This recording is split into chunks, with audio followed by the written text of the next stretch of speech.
Você está pronto para uma história de traição, vingança e segredos sombrios em um colégio interno? Então se prepara, porque hoje vamos mergulhar de cabeça em uma das obras mais polêmicas e importantes da literatura brasileira. O Ateneu, de Raul Pompeia, mas esquece aquela leitura chata da escola. A gente vai desvendar essa história como se fosse uma série de suspense da Netflix.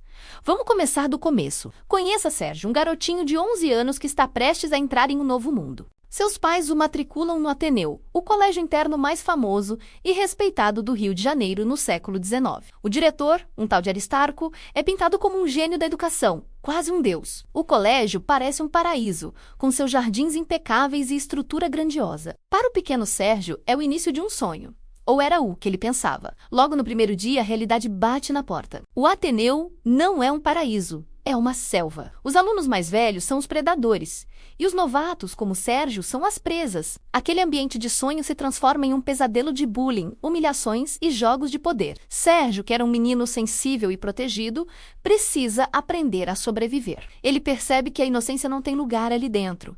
É cada um por si. A primeira grande lição de Sérgio vem de uma amizade. Ele se aproxima de um colega chamado Sanches, que o defende dos valentões. Parece que ele finalmente encontrou um aliado, um protetor.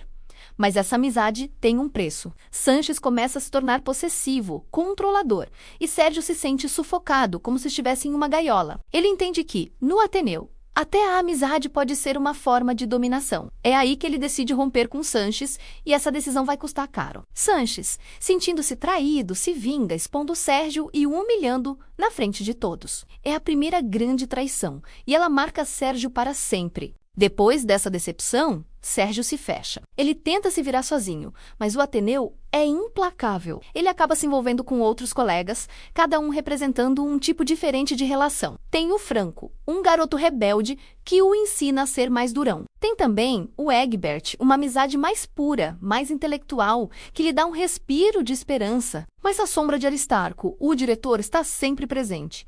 E quem é esse Aristarco? O grande diretor. Por fora, ele é a imagem da moral e dos bons costumes. Ele vende a imagem de um educador perfeito, mas por trás das cortinas, a história é outra. Aristarco é um marqueteiro de primeira. Tudo no Ateneu é feito para parecer grandioso, para impressionar os pais ricos e a sociedade. Ele se preocupa mais com a aparência do colégio do que com a educação de verdade. Sérgio começa a perceber essa hipocrisia. Ele vê que o diretor manipula tudo e todos para manter a fachada do colégio perfeito. O Ateneu não é um lugar para formar homens, é um negócio para gerar lucro. Enquanto Sérgio cresce e amadurece à força, ele testemunha de tudo um pouco. Brigas violentas, amizades falsas, castigos cruéis e até mesmo a morte de um colega.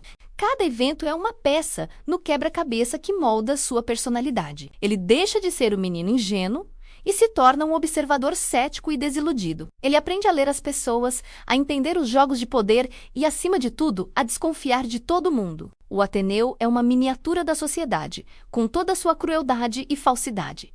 E então, chegamos ao clímax. A tensão no colégio está no limite. Os alunos estão revoltados.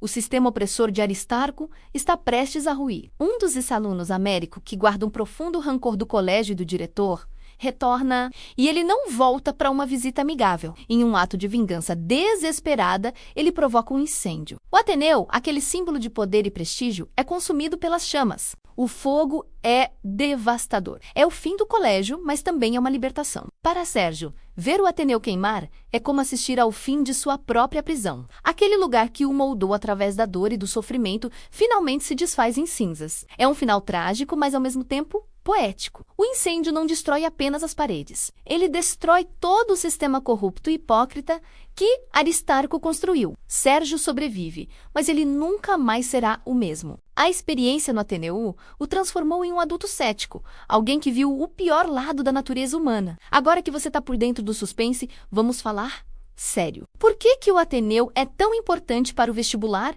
e para a literatura? Primeiro, a obra é um marco do realismo e do naturalismo no Brasil. Raul Pompeia usa a história do colégio para fazer uma crítica poderosa à sociedade brasileira do final do século XIX. O Ateneu é uma metáfora do Brasil, um lugar que parece grandioso por fora, mas que por dentro é cheio de problemas, corrupção e desigualdade. A narrativa é outro ponto genial. O livro é narrado por Sérgio, já adulto, que relembra seus anos no colégio. Por isso, o título completo é O Ateneu, Crônica de Saudades. Mas não se engane pela palavra saudades. Não é uma saudade feliz. É uma saudade amarga, cheia de ressentimento. É a memória de um trauma. Essa técnica de narrar em primeira pessoa, como um memorialista, nos coloca diretamente dentro da cabeça de Sérgio. Nós sentimos suas angústias, suas decepções e sua transformação. É uma narrativa psicológica muito profunda.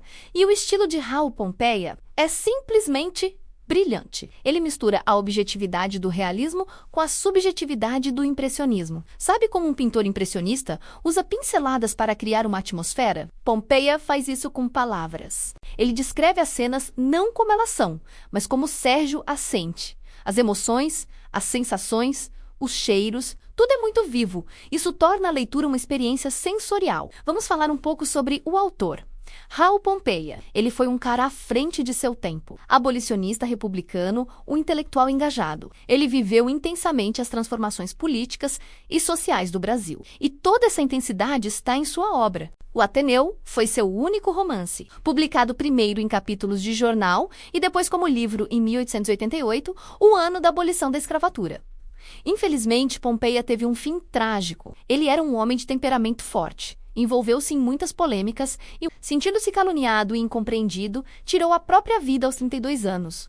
Uma perda imensa para a nossa literatura. Então, quando você for estudar o Ateneu para o vestibular, não pense nele apenas como uma história de um colégio interno. Pense na crítica social, na análise psicológica do personagem, na inovação da linguagem. Pense em Aristarco como o símbolo da elite hipócrita. Pense nos alunos como uma representação da luta pela sobrevivência. E pense no incêndio final como um símbolo de ruptura, da necessidade de destruir o velho para construir algo novo. Entender o Ateneu é entender um pouco do Brasil e da complexidade da alma humana. É uma obra densa, cheia de camadas, que continua super atual. Afinal, quem nunca se sentiu um peixe fora d'água, lutando para se encaixar em um ambiente hostil? A jornada de Sérgio é, de certa forma, a jornada de todos nós. Espero que essa viagem pelo Ateneu tenha sido reveladora para você. Se gostou de desvendar essa história com a gente, não esquece de deixar o seu like, se inscrever no canal e ativar o sininho para não perder os próximos vídeos. Comenta aqui embaixo o que você mais achou chocante na história do Ateneu. A gente se vê na próxima análise. Muito obrigado e até mais!